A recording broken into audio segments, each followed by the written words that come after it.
A lot of bells and whistles, but the thing he didn't do yet was the gearing on it. Yeah, so you can add a lot of power, you can start with a lot of power, Yeah. but you know, you've got different gear ratios all through the transmission, through the rear end, and your tire size is one of those ratios. Yeah, the man. diameter of your tire. So if we're changing that, we're gonna change some dynamics, where your shift points are, Yeah, that your torque sluggish curve. acceleration that you get when you put on bigger tires. We're going to address all that, walk you through it. So it's going to be a fun show. And you think you'll let us take this thing mudding afterwards? Oh yeah, for sure. So follow us around to the back. We're gonna start stripping this thing down, show you the ins and outs, swapping gears. To give you an idea, the size change in tire, this is the stock tire, about 32 inches in diameter. Well, here comes the big mamma jamma. Yeah, the 40. So 40 inches in diameter. Now, for the same axle speed, right? Engine speed, certain gear, I'm traveling down the road. This guy is gonna go 100 inches around the outside diameter, outside circumference.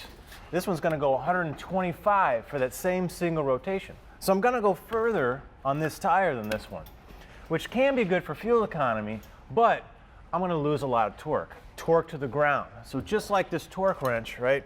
You want all the torque to be farther out. Well, this acts like a torque wrench to the ground. This is your center line, right? Your ground is acting at the edge of the tire here. So the bigger the tire diameter, the more resistance to that torque from the inside, right? From the ground. So I can pick up some fuel economy, except the OEs have been doing that already. They're dropping the axles down. So it used to be maybe a 430 stock, 410, 373. This baby came with a 331. That's crazy. Yeah, so that's a really low gear. It's a good fueler. And the only reason you can do it is because the trucks came with such good torque. But once you start dropping even further with tire diameter, man, you're really falling off the cliff. Now you're just not getting the same shifts. You know, you're stepping in a lot harder to try to get that same power you had, you know, with the smaller tires or the bigger gears. So you end up sometimes actually getting worse fuel economy, you know, even though you think you'd get better, because you started somewhere near the edge and now you're falling off. So let me get these guys out of the way here. Get them out. It's crazy the difference in that, man. Yeah, you have that mark here. Now, when you get to the drive shaft, all right, you definitely got to take the drive shaft off. You want to unbolt it here, but you want to make sure you index your guys right here, leave a good mark, because it's a balanced drive shaft. So all these things need to be lined back up. I always like to scribe just a good mark on everything so I know exactly where it goes back into place. And another thing you want to do is always have a place to hang your drive shaft. Here I got a bungee cord. I'll just wrap it around the end of the drive shaft, tuck it up to the tank. That way you won't have that fluid mess coming out of the transmission. Yeah, and once he's got that drive shaft out, he's got access to the yoke. He can start to pull that assembly out from the front side. I can start to pull the diff out from the back as soon as I remove this cover. Now I'm gonna pretty much remove all the bolts on the bottom. I'll leave one hanging at the top. I can break the seal, dump the fluid out. Then once it's kind of drained out, I can pull the cover off, start pulling that diff apart.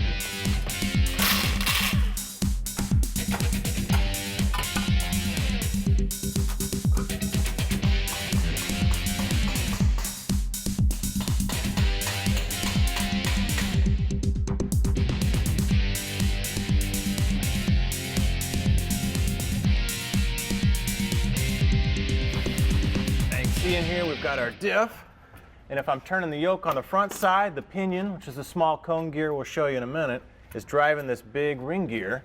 And if you look on here, you can already see the wear pattern. So you can see how it's nice and shiny. It's dull here. It's shiny and dull on the far edge. This has got a nice full tooth contact. It's the right depth, and that's what we're going to try to set up when we put our new gears in, but we'll get to that. Now, before I pull this center section out, there's two things that got to happen. We got to pull the axles, and I want to mark my caps. So I'll mark my caps because they're machined in place. They need to go back in the exact same place. And I'm just going to put a little spot there, and I'm going to put one up here on the housing in a good spot that's not a stress location. All right, and then I'm going to put two on this cap. So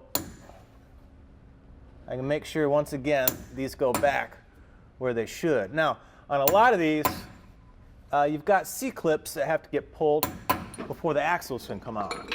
So there's little C-clips holding the axles. You get in there, you take a bolt out. You can usually get, one clip out, pull an axle, get the other clip out. But on this, we've got floaters. So the axles are actually held from the outside. So I'm gonna let my man Willie hook up on that. Yeah, we have that small tweaking device there, we're commonly referred to as a hammer. So, all right, I've taken this axle flange here, removed all the bolts. Now just a little bit of persuasion here. While you're pulling, there she goes. And this guy will slide right out. You can kind of see why they call this one a floater. 'Cause you see these bearings that it's riding on up in here. Kind of cool. So there you go. Now the axles are out. We'll get to business of taking that whole assembly and the inside of the rear end out. We'll open it up and let you guys really get a peek at it. All right, welcome back. Still underneath our 2011 F250, doing the ring and pinion gears on this thing. And now just get a little pry. Get this thing out. There you go. Now look, each side of these bearings here have little shims, which we'll get into in just a second. But you want to make sure you keep your shims with your specific side. So that one's mine, Kev. All right, well, I kept mine. Yeah. So you got a shim, and that's going to locate that ring gear this way or this way, Right. which is going to engage the pinion a little bit more or a little bit less. Now we're going to get lucky, hopefully, and reuse the exact same ones in the same spot, have the right engagement, but we're going to check that. So next thing we're going to do, pop this pinion out, get the ring gear off this diff, put the new stuff in, and start driving it home. All right, now we got all our bolts out of our ring gear. Should just take a few taps, right? All right, let's see. So hit around here, and this guy should, there you go, fall right down. Now we can do a little side-by-side comparison with what we got from Nitro Gear and Axle compared to what comes in this truck stock. Now if you just look at this guy on visual inspection, you'll see the one we got from Nitro Gear a lot thicker, right? A lot heavier duty compared to what came in this guy originally. Now, you do a little side-by-side comparison this way, 31 teeth compared to 43 teeth. Now what that's gonna do is raise our RPM up to a point in the motor where it's comfortable, it likes it. It's got a lot of pedal feel, a lot of torque. It's gonna give you economy too. It will get you out of that part where you're, doing a lot of that in and out of shifting into overdrive and so forth. And also cool thing about Nitro Gear and Axle is all the stuff that comes in their kit. So you got bearings, crush sleeves, your races, your nuts, everything's there to make this swap really easy. Now, let's get this guy over. All right, got you some Loctite. All right, show you a cool little trick. Learned not too long ago about putting your ring gear on. I'll dab these guys real fast. Give me a little there. Yeah, a little there. Little ba-doop doop. All right, so if you're by yourself at your house, watch out. You can, hypothetically, all right? You can do it. You can do it. Sight this guy up this way. Yep. Do a little one-hander. Yeah. And there you go. Nothing. Sweet, man. All right, I came in just in time to do nothing. So there you go. One of the things I like about the Nitro Gear stuff is it's OE quality gears. They're done, with Same facility, right? high quality CNC stuff, the same, OEM heat treat. And what's great is a lot of these, or actually most of these, you can use the exact same shims because the quality is so tight, you don't have to go in there and re-shim them because things are shifting around. So we're going to give that a whirl. We're going to set it up with that stock shim. That's why we said it was so important to keep track. So, super important, keep track of all your shims. Make sure you at least measure them, put them back, the new shims the same size. yeah, so let's get this ring gear zipped on.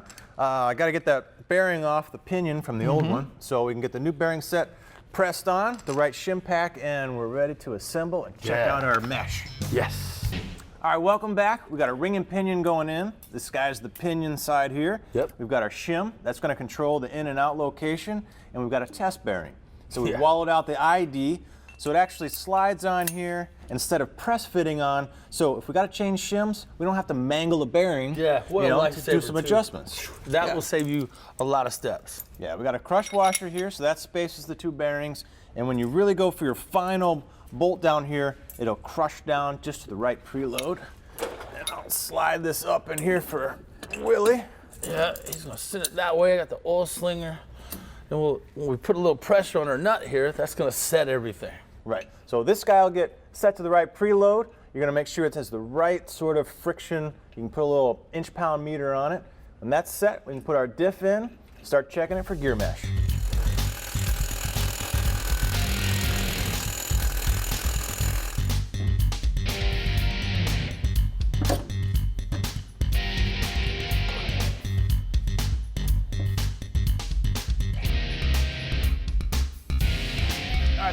Willie, spin it, man. All right. Keep going, bro. My boy Kev got all Bob Ross, painted up the ring gear. Now we're spinning it, checking it for patterns. I made my little happy trees, my little happy bush. Now you want to spin it both directions. Get a messing good up pattern. my painting, man. It was looking so good. Yeah.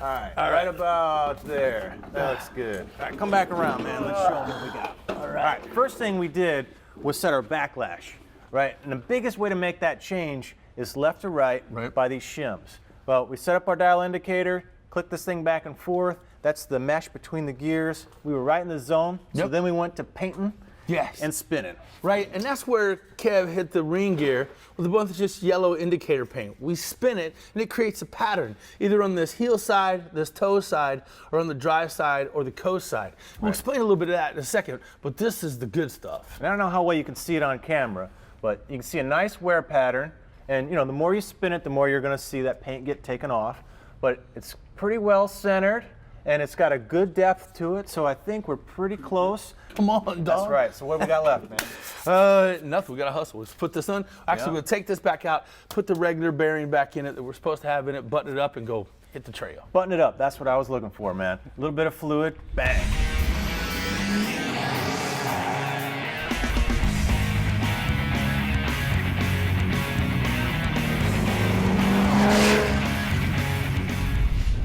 All right, guys, we're going for the test drive. Nice. Now, we got lucky. Our gear pattern looked really good using the stock shims. That's all about quality gears right there. Yeah, man. But if your pattern's a little bit off, just check the charts. Shim one way or the other, you'll be dialed in too. I know. Hey, man, you see any mud holes? Well, hey, from this side, this thing feels awesome. How about you? You got control of that prop. Yeah, I'll tell you right away, man, at 45, 50 miles an hour, it's not popping in and out of overdrive. So already a much smoother running truck. Yeah, but I like the acceleration we had off that light. Oh, yeah.